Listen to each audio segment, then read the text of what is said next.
car started kind of making a bit of a weird noise, and I was like, oh, okay, we'll pull the valve cover off, take a little gander, and a little bit of a fucking play there, a little bit of play there. Oh, and the jam nuts are gone. And then when you take a really good gander, the fucking nuts are just down there. Man. So as you guys saw from those first two clips, the got it out and running over the weekend there, and got the tune a little bit more dialed in, but still having a bit of a few small issues with the car. The speed sensor doesn't seem to be working.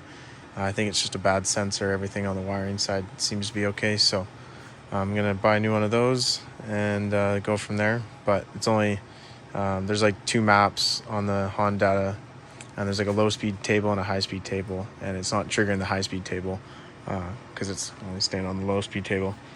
So anyways, yeah, that's one issue to figure out. Had some coolant leaks and stuff, and some stuff to figure out with the little idle thing down there. It's like this little thing that is on the bottom of the throttle body. It's something to do with the idler, whatchamacallit, idler control valve system or whatever.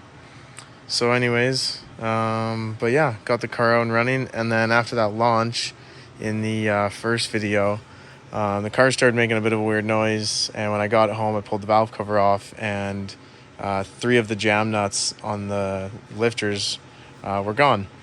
And so I found them all in the engine. Actually, no, one of them is still missing, and I looked for a very long time. I took like everything except the rockers, the lifters, whatever you want to call them, out of the head, and I couldn't find it anywhere. So it's either wedged in like a oil drain somewhere, or something along those lines. So anyways, hopefully I'll find it in the pan soon, and hopefully it doesn't damage the engine, so fingers crossed.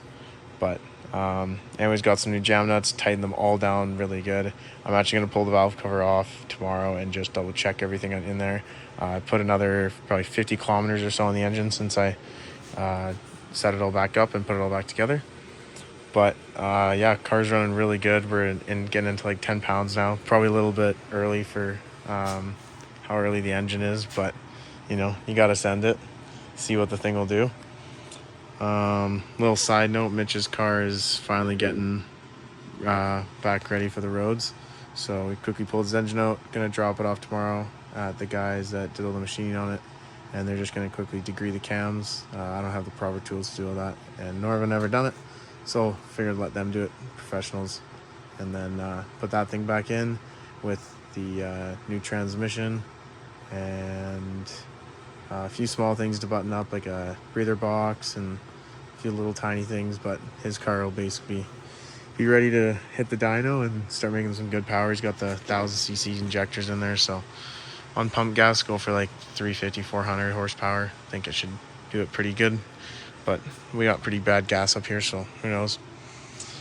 But yeah, so in this video, just gonna be kind of doing some of this front suspension and stuff, and we'll see what happens. Let's get into it.